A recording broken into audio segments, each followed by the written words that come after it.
So this is my largest jam chuck. So yeah, I think this is about 1.5 inches bigger in the opening than anything I've made before, because this fits the biggest drum I've ever made as far as djembes go. So guess I got to make a new jam chuck, guys, before I can turn this thing around. This has been a really fun one. The center of this log was kind of sort of rotted, which is why they took the tree down. I got almost 27 feet of it, 26 feet of it, and like the small end of it was 22 inches in diameter, way bigger than I could put on a lathe. And that's not including the bark. This was a Big Bark Cottonwood, so the bark was like 2.5 inches, 3 inches thick, and yeah, it was a huge tree. I chainsaw roughed this and then stuck it up here on the lathe, just because a 27-inch long piece of it, which is what this was, a 27-inch long piece, 28-inch long piece of it, was weighing in right at about 350 pounds before I cut it down. So I just went ahead and roughed the outside shape so that I could do away with some of that weight. And yeah, holy crap, this thing's had fun. But anyway, this is a big djembe. Let's see. I am at 16.25 right now. And to the bottom of the bowl, I'm about 13.25 the bottom of the bowl, and the inside diameter is 14 inches. So yeah, that's a big drum.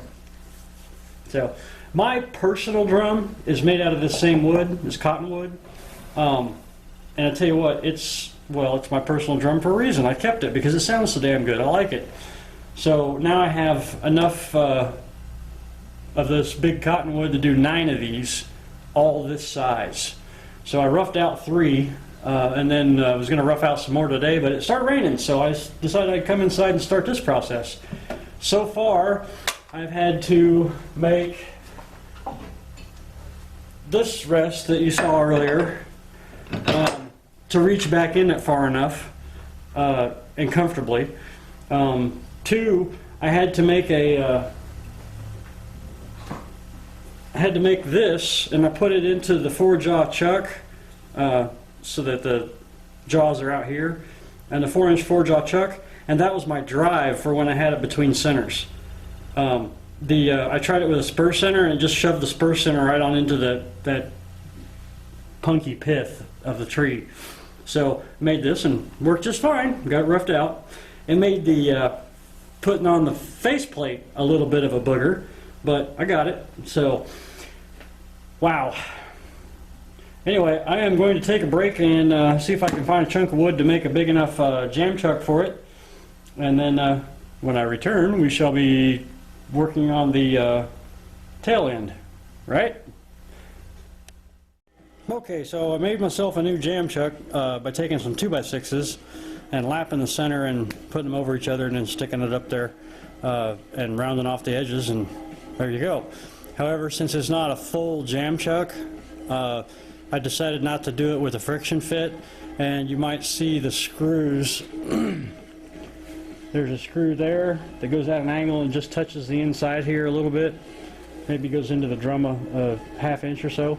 And then same thing over here.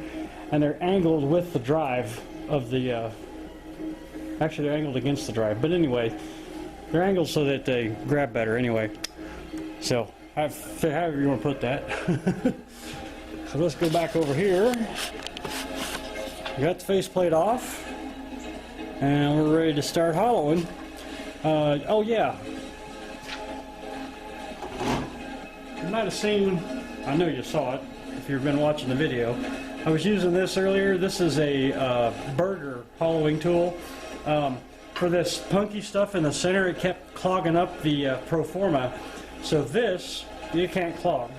And so it works real good for taking out that punky stuff, and then I can get the pro forma up there and do the more solid material. So I'll probably be using this again on this end to get the punky stuff out. Here we go.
So there it is.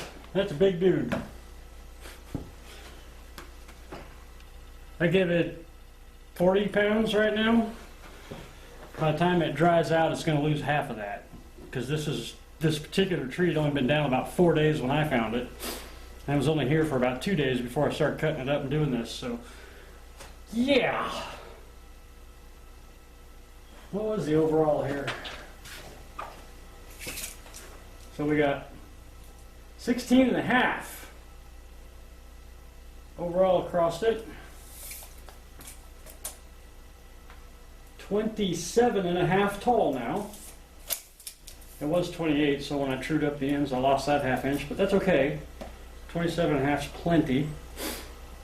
The walls up here are 1 inch, and the walls down here are 1 inch, except for the last probably 3.5 inches here.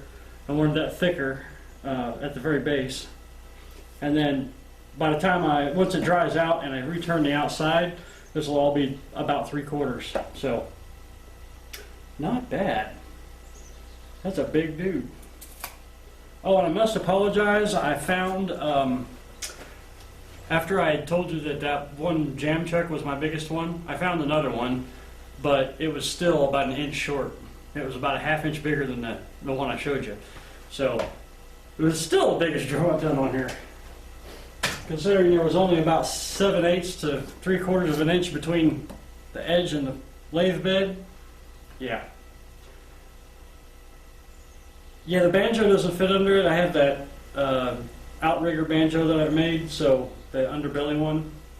That's how I had to cut this top part on the outside and true everything up. So anyway, there's another drum. Only got 8 more of these to make.